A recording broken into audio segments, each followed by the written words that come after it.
of you to doubt El Daniel, because this guy's a serious professional. Brett screwed Brett. Yeah! Can he do it? Holler! Oh, and a kick out! Unbelievable! Too hot to handle and too cold to hold. And I am the Macho King Savage. Woo! Shut your mouth, you thong-wearing fatty! Promotional consideration paid for by the following.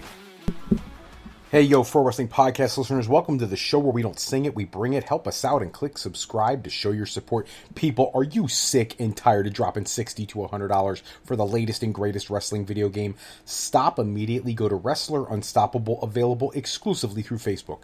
Create a wrestler, sign a contract, get into a storyline, headline pay-per-views, even build your own corporation, all included in Wrestler Unstoppable, available now to all Facebook users, totally free. If you want to become a member of the Pro Wrestling Podcast family, I want your name in the shout-outs like my good buddy John down in Texas. John, always love giving you that shout-out. Don't forget to pop over to our Patreon page, patreon.com/Pro Wrestling Podcast. Sign up today, and we will make sure we get you into those shout-outs. Also, loyalty rewards.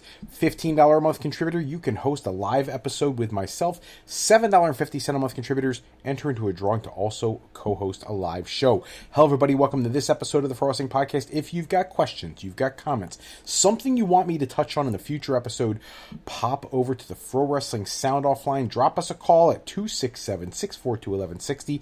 Give us your question, your comments, or whatever it is you want us to get to, and we will try to do that in an upcoming episode. That being said, today is a big day. Today we have Money in the Bank, the pay-per-view, and this episode is focused on the betting odds and our predictions for the Money in the Bank show.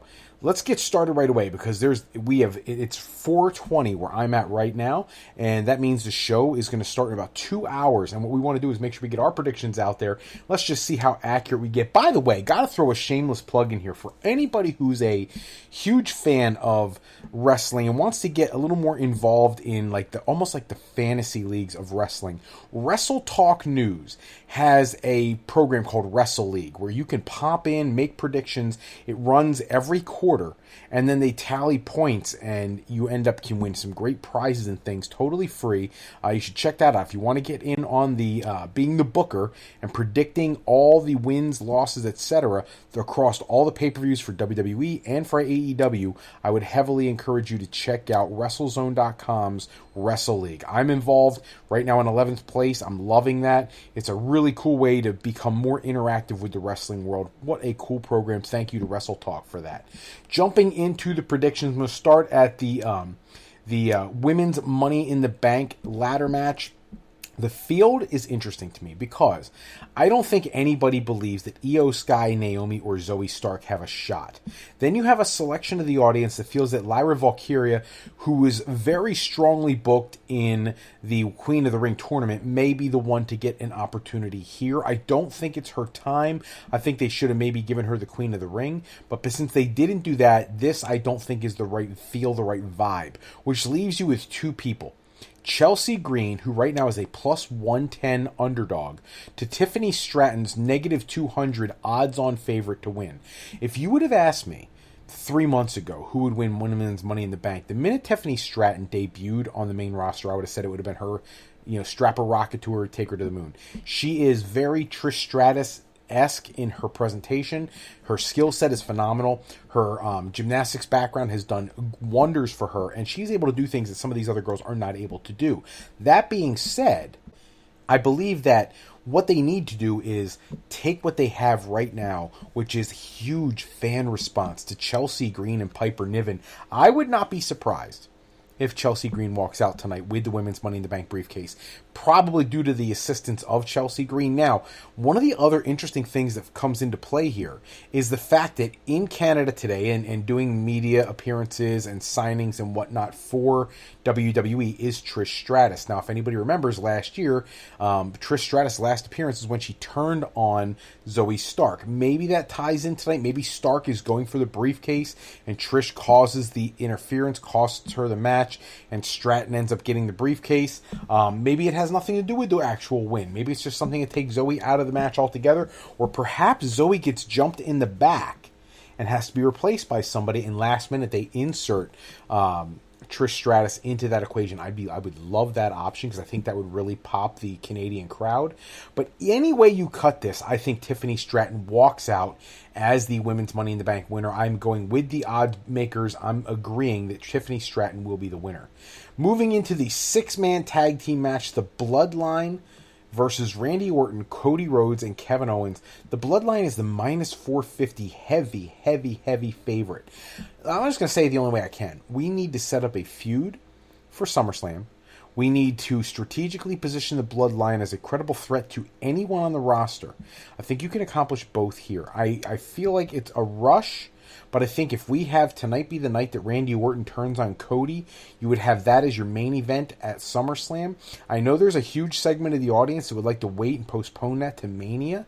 I think that makes a lot of sense, except that I think that Cody is going to end up facing The Rock at Mania, even though I think The Rock and Roman at Mania, not for the championship, is a much better idea. You could have that be headline night 1, Rock and Roman for the head of the table and the People's Championship or something like that. But there are those people who think that Cody and Randy should be the Mania match next year and Rock and Roman and whatnot. So depending on how you feel about Mania next year, it would make a lot of sense if you're not going to do Cody and Randy at Mania to have that match set up tonight. In either event, I think the Bloodline does, in fact, win tonight with the minus 450 favorite. I think they are absolutely going to win the match. By the way, the odds for Randy Orton, Cody Rhodes, and Kevin Owens are plus 275. So this is not even a close betting line.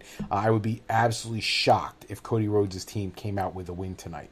Moving on to the Intercontinental Championship match, one that oh gosh, it weighs heavy on me because I don't think it's the right time to take the championship off Sami Zayn because of how much it meant to win that championship. But at the same time, you've got to start doing something with Braun Breaker to push him to the next level. You did not put him into the King of the Ring tournament despite putting Ilya Dragunov in there. And that was what his motivation for being this monster heel character he's been. At the same time, I think that you have to start building him towards a main event run somewhere further down the line without actually putting him into the main event picture yet. You don't want to have a Goldberg situation where you push him too fast. So the Intercontinental Championship is a fantastic opportunity for him to get the belt, have a lengthy run with it, and really strategically place himself maybe post-WrestleMania next year to be somebody who could be looking at potentially for not this SummerSlam, but the following as a potential challenger for the World Heavyweight Championship. That being said, the odds makers have Sami Zayn, the champion, a plus 110 underdog to Braun Breaker's minus 150 favorite. My heart wants to say Sami Zayn, but my brain is telling me Braun Breaker. And at this point, I got to make a decision. And quite honestly, I'm going to go with the odds makers again. Braun Breaker, minus 150. I think he does win the Intercontinental Championship tonight. Now, what is interesting to me is there is a way to do this where Braun could potentially win the match, but not the championship. I think that's a horrible way to do it. But if they do, that would secure Sami Zayn keeping that championship. Now, if you're going to take the championship off of Sami, I hate the idea unless it is building towards, and we were talking about this in confidence, myself and some of my listeners who messaged me through the Fro sound off line. I think that one of the things that we could be looking at is people seem to have this impression that Jimmy and Jey Uso are going to reunite with Paul Heyman to battle the New Bloodline, and that Roman will come back after that to be the one that saves them. I actually think that's a bad idea. I think instead what it needs to be is, I think they need to have Roman come back first and have Roman not be able to fight off all these members, these other 4 guys, and then have him come in with Jimmy and Jay and have a promo where it's Jimmy, Jay, and Roman, and they're outnumbered 4-3, and then Sami reunites the OG Bloodline versus the New Bloodline heading into a Bloodline Civil War at that new pay-per-view that they copywrote this week, former WCW pay-per-view, New Blood Rising.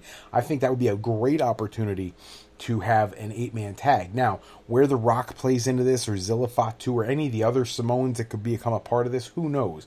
But just based on the things that we're definitely clear about. Now, you know, there's people in New Japan that are still on their way. There are people who have never been in the WWE ring who are still on their way, potentially. So who knows where this is going to go months down the line. But at some point, I actually think Sami Zayn rejoining the Bloodline would be a phenomenal segue for his career once he loses that Intercontinental Championship. So tying it back to Money in the Bank, that would be the one way that my brain and my booking power could reconcile Sami Zayn losing that championship.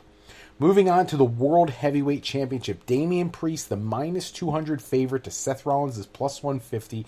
I was listening to Busted Open Radio this afternoon when they were doing their predictions. I heard an amazing listener call in whose daughter was very much sold on Seth Rollins. And I love Seth Rollins as much as the next person. But you can't do that to Damian Priest yet. I think if you take the championship from Priest now, he's going to be considered a transitional champion now and forever. And I think that would be a terrible idea. I think that Damian Priest instead should retain tonight due to interference by Finn Balor, leading to a Balor-Priest match at SummerSlam. The question there becomes, what do you do with Gunther, who's supposed to have a match with the winner of tonight's championship match at SummerSlam? I don't know what to do with that. I really, really don't. And if you take the championship off Priest, then you have Rollins versus Gunther, which is actually potentially a better match. But like I said, I would not want to sacrifice Damian Priest's reputation for that. He is on the cusp of being a legit main eventer. And I think that's something we need to see WWE invest more time in. And I don't think you should take the championship off him right now. I really don't. So where they go with this is going to be difficult. I'm going to go with the odds makers once again, minus 200. I'm taking Damian Priest to win the World Heavyweight Championship match tonight at Money in the Bank. And lastly, the match that is honestly, as unfair as it may be, is the focus of the night, the men's Money in the Bank match. The competitors, in order of odds to win from least to greatest: Carmelo Hayes, Andrade, both plus 1,400, 14-1 underdogs. Not a chance. The one that surprises me, LA Knight is a plus 1,200. He's a 12-1 underdog. Also, pretty much mathematically, not a chance. I actually would have no problem with LA Knight doing it. The issue is that obviously they still need to have him have his blow-off with Logan Paul, which I suspect tonight Logan Paul will cost him the briefcase. So LA Knight not going to be the winner. Chad Gable, the plus 525. Much closer odds than I would have thought. I would have thought he'd been way down the list. But he is too invested in the Wyatt 6. I don't see that happening. Now, the latest odds makers have shifted. Up until this point, Drew McIntyre has been the favorite to win the match. He was at a minus 175 the other day. Today, it has flipped. Drew McIntyre is now at plus 150 to Jey Uso's minus 175. Now, the problem for me is I see no reason for Jey Uso to be in the World Championship picture. I don't. Unless it is to set something up for the new bloodline to attack him when he cashes in on somebody. I'm okay with that if that's a way to get him off of Raw, like he cashes in on whoever, Gunther or Priest or Rollins, whoever has a championship after SummerSlam, and the new bloodline costs him, and that's like the impetus for how you get that segment of the bloodline story going. But I think there's more teeth to the Drew McIntyre winning, since he lost the championship due to Money in the Bank. If he were to win Money in the Bank and cash in to try to do the same thing that was done to him, and then have CM Punk not only cost him another championship opportunity, but cost him his Money in the Bank cash in, I think would be amazing. I mean, this feud, without ever stepping in the ring, has been just money, box office. And kudos to Drew McIntyre and CM Punk for putting all this together without actually having to be in the ring. It's amazing. So even though the odds makers have Jey Uso, the minus 175, this is the one match I'm going against them. I'm going Drew McIntyre plus 150. He's a 3-2 underdog. I'm taking Drew McIntyre to win tonight's Money in the Bank. There's too much there that could be huge for their storylines going forward. So we'll have to see how that plays out. Oddly enough, I did see in the news today, not trying to get way off track, but Sami Zayn, we were just talking about. Apparently, Johnny Knoxville attacked Sami Zayn at his comedy show in Toronto, which was so funny. Last night, Sami Zayn and Friends comedy show was on, and Johnny Knoxville, famous for being a member of the Jackass television show, showed up and attacked Sami Zayn. He snuck up on him, gave him a low blow and whatnot. I think it's hilarious. I also think it's a horrible idea to bring him into the equation, because it does nothing but devalue Sami Zayn, which right now I feel like we have to build him more to get him into that bloodline angle at some point. I think that would be a much better use of him in the near future. Some other side notes: Minoru Suzuki has a major concussion. If you were paying attention to some of the international news, he was at a show the other day and some serious hits. The referee had to stop the match, saying he couldn't continue, even though he wanted to continue. Apparently had a severe concussion. This guy is in his late 50s. I mean, at this point, they have to be extremely careful with, his brain health, with all the traumatic brain injury knowledge that we have now.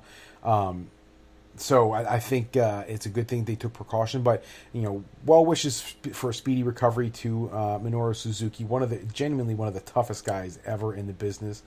So hopefully he does much better and can get back on track very quickly.